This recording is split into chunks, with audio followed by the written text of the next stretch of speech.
If you've ever had a neighbor who treats every small disagreement like a courtroom drama, you already know where this story is going. But stick with me, because the ending is the part people don't forget. If you enjoy stories where the truth finally comes out, hit subscribe before we start, because this one has a twist that even I didn't see coming, and I was the one living it. My name is Daniel. I'm 34 years old. I work long shifts as a project manager for a construction firm, and up until 8 months ago, I thought I had a pretty normal life on a pretty normal street. Then Denise moved in next door, and normal became a word I forgot how to spell. Let me back up and give you the full picture, because context matters here. I bought my house 4 years ago. It's a modest 2-story place on a quiet street called Birchwood Lane, the kind of street where kids ride bikes after school and everybody waves at everybody. When I bought the property, one of the biggest selling points was the driveway. It's long, it curves slightly along the side of the house, and it connects to a small gravel apron that I use for parking my truck and sometimes my work trailer. It's mine, fully mine. I have the deed, the property survey, and the paperwork from the title company to prove it. I want you to remember that detail because it becomes very important later. For the first 3 years, nothing about that driveway ever caused a problem. My neighbors on either side were an older retired couple and a quiet family with 2 teenagers, and none of us ever had a single disagreement about property lines, parking, or anything else. I used to think that was just how neighborhoods worked. You mind your business, you help out when someone needs a hand shoveling snow or grabbing a package, and everyone gets along without needing to consult a lawyer. I genuinely believed that was the norm everywhere. Then Denise Whitfield bought the house next to mine. From the very first week, something felt off. She introduced herself by immediately asking why my mailbox was half a foot too close to the property line, which, by the way, it wasn't. Over the following months, the complaints kept coming. My grass was too long, my porch light was too bright, my dog barked too early in the morning, even though I don't have a dog. She called the city twice about my trash cans being out an extra hour past pickup time. Each time I tried to be polite. I apologized when I didn't need to. I adjusted things I didn't need to adjust just to keep the peace. But peace was never actually what Denise wanted. Looking back, I think she wanted control. She wanted to be the one who decided what was allowed on a street where she didn't even own the property she was trying to police. The driveway situation started small. She began parking her car halfway onto the edge of my property, right where my driveway met the street, claiming that the shared curb space was fair game. I checked the survey. It wasn't shared, it was mine, clearly marked, clearly documented. I asked her politely to stop parking there. She told me I was being paranoid and overly territorial about 6 inches of gravel. 6 inches turned into a foot. A foot turned into her leaving her car there overnight, sometimes for 2 or 3 days at a time, blocking part of my access. I started taking photos, just in case. I didn't confront her aggressively. I left a note. I texted her the one time she'd given me her number during a neighborhood cleanup event. Nothing worked. At one point, I even offered a compromise. I suggested we both get a copy of our surveys from the county so we'd know exactly where the line sat, once and for all, instead of guessing. She brushed it off, telling me surveys were just lines on paper, and that neighbors should be able to work things out based on common sense and courtesy. I found that ironic, considering the courtesy only seemed to flow in one direction. Still, I didn't want to be the guy constantly at war with the person next door, so I let it go, again and again, hoping the situation would eventually settle on its own. It never did. If anything, the more accommodating I was, the more she seemed to treat those accommodations as permission to push a little further the next time.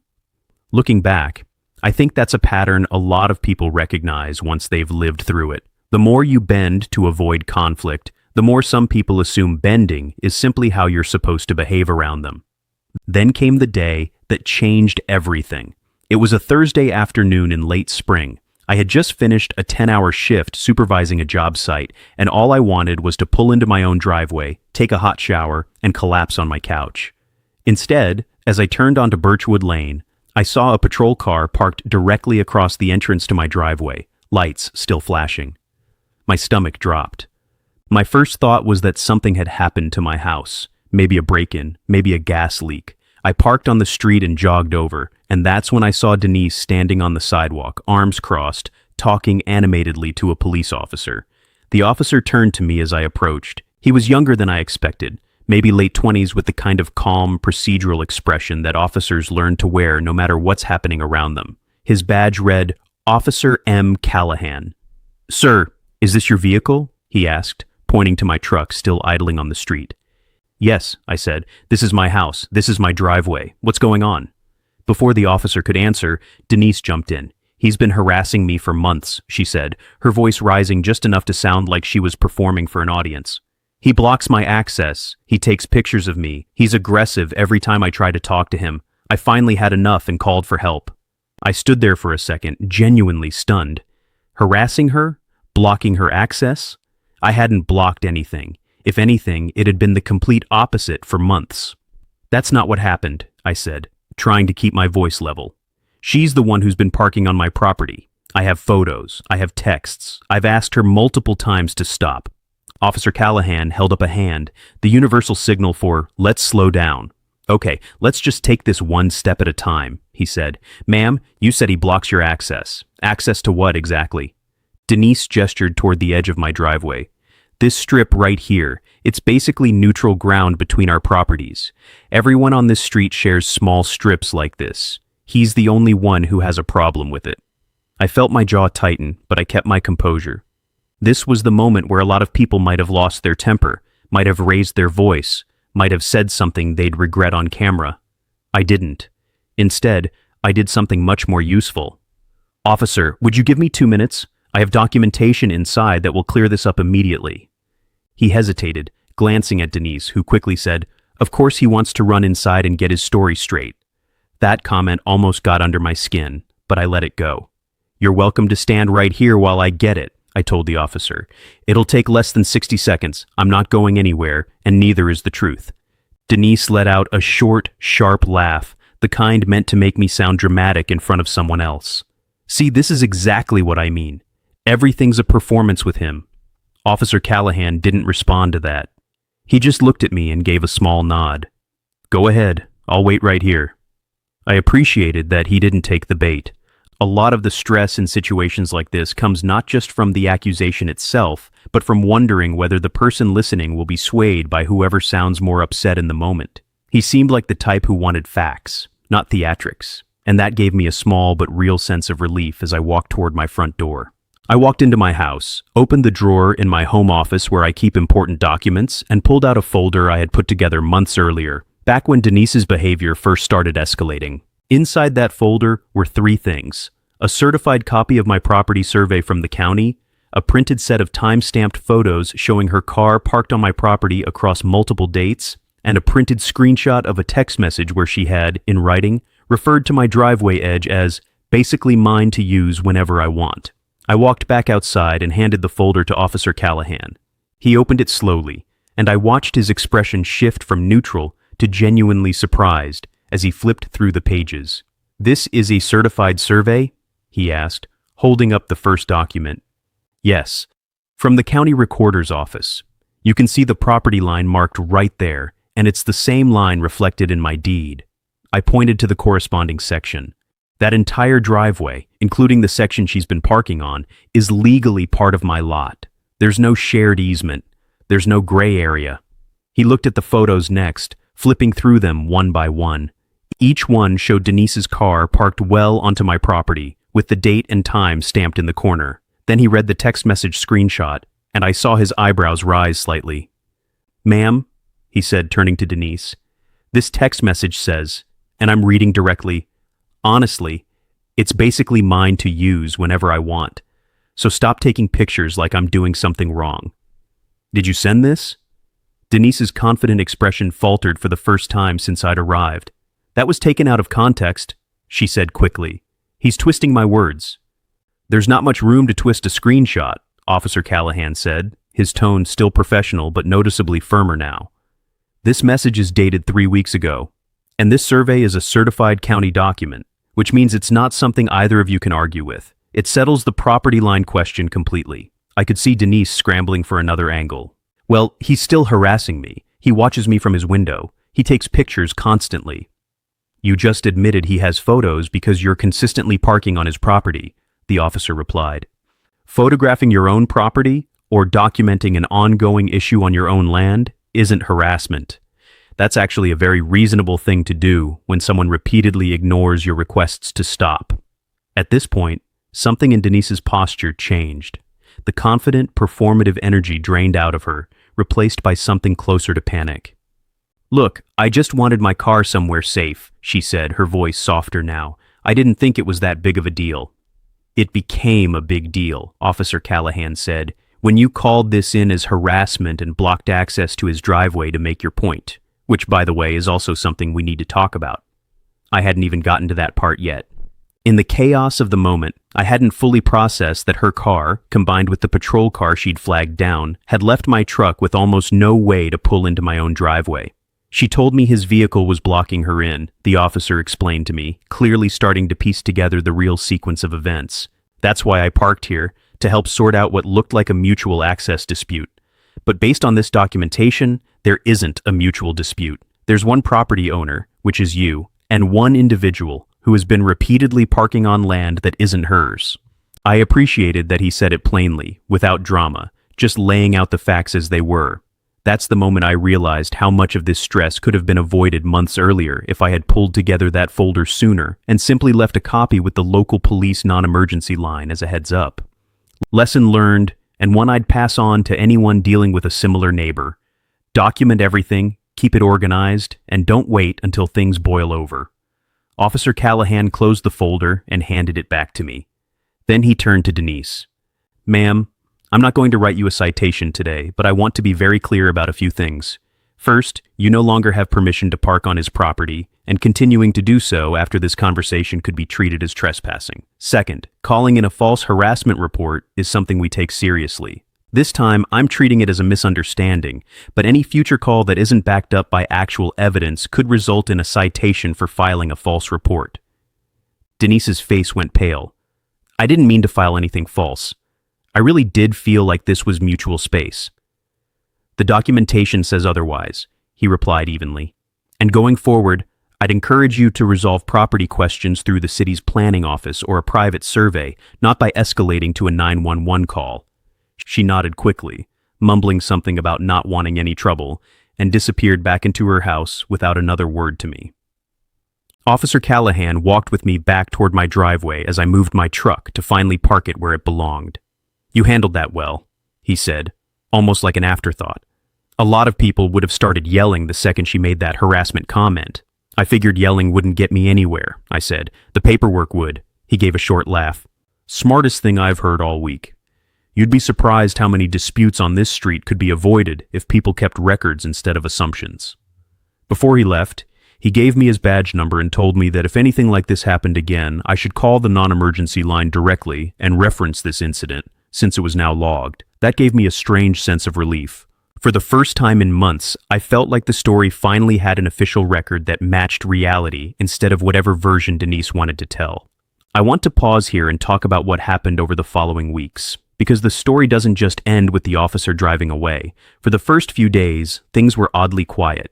Denise didn't park near my driveway. She didn't wave. She didn't glare. She just avoided eye contact whenever we happened to be outside at the same time.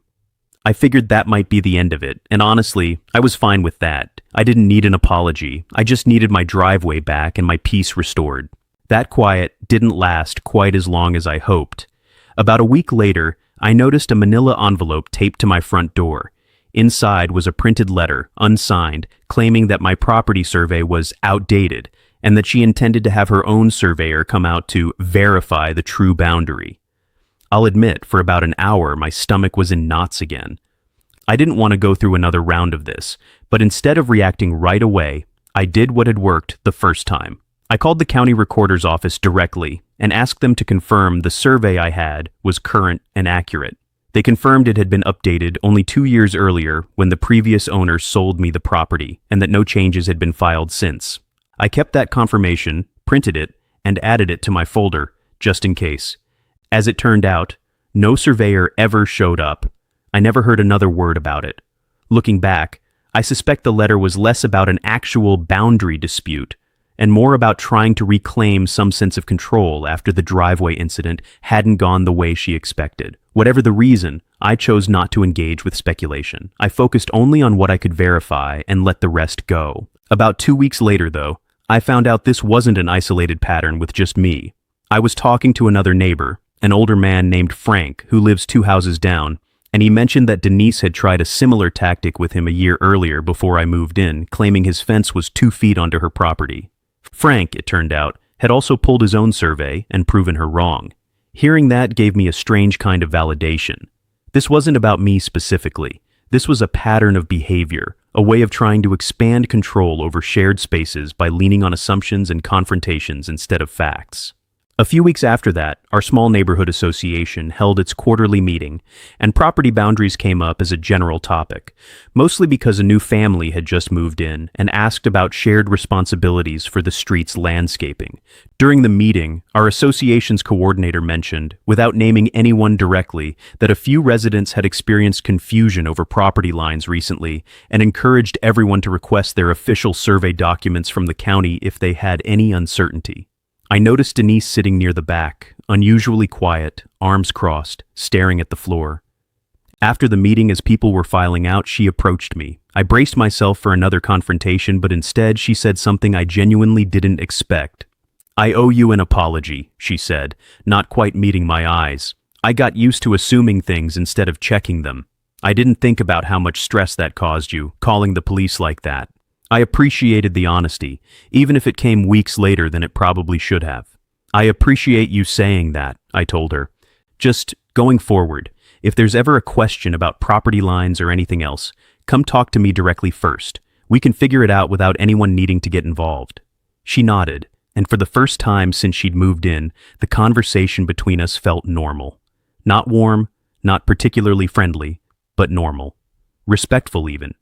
Since then, things on Birchwood Lane have genuinely calmed down. Denise still isn't my favorite neighbor, and I doubt we'll ever be close, but she stays on her side of the line now, literally and figuratively. My driveway stays clear.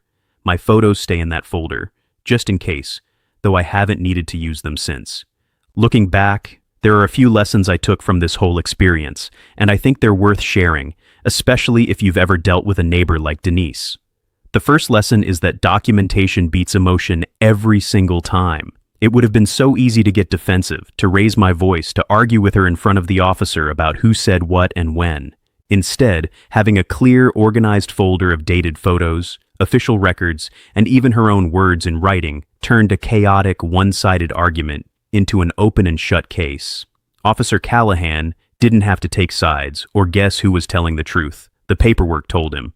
The second lesson is that staying calm isn't about being passive, it's about being strategic. I wasn't quiet because I was afraid of the situation. I was quiet because I knew shouting wouldn't change a property line, and it definitely wouldn't change what was already documented.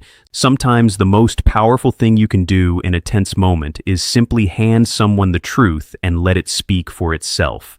The third lesson, and maybe the most important one, is that most conflicts like this aren't really about the 6 inches of gravel, or the mailbox, or the trash cans. They're about one person trying to establish control over a situation where they don't actually have any legal ground to stand on. Recognizing that pattern early and responding with facts instead of frustration can completely change the outcome. There's a fourth lesson too, one I didn't fully appreciate until months after everything settled down. It's easy to assume that once you're proven right, the other person will simply admit it and move on gracefully. That's not usually how it works. People who build their sense of authority on assumptions rather than facts often need time, sometimes a lot of it, before they're willing to accept a different version of events. Denise's unsigned letter about the outdated survey wasn't really about property lines. It was, I think, a last attempt to hold on to a narrative where she wasn't the one who had overstepped. Understanding that helped me respond with patience instead of frustration when it happened, because I wasn't reacting to a new threat. I was recognizing an old pattern trying to resurface one more time. I also learned something about the value of staying consistent, even when nobody's watching. I didn't build that folder because I expected a police officer to show up on my street one day. I built it quietly, over months, simply because I wanted a clear record of what was actually happening.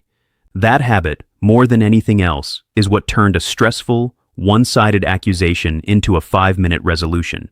It's a small reminder that the effort you put into staying organized on ordinary days is often what protects you on the one day that isn't ordinary at all.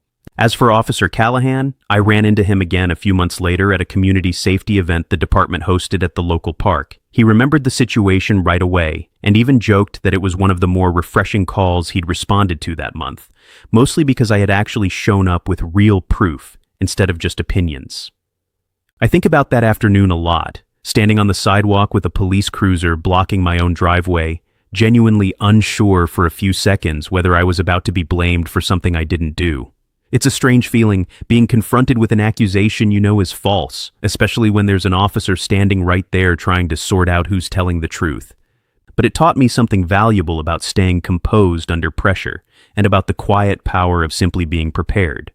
If there's one takeaway I hope you get from this story, it's this: keep your paperwork in order, keep your interactions documented, and never underestimate how much a single piece of solid evidence can shift an entire situation in your favor.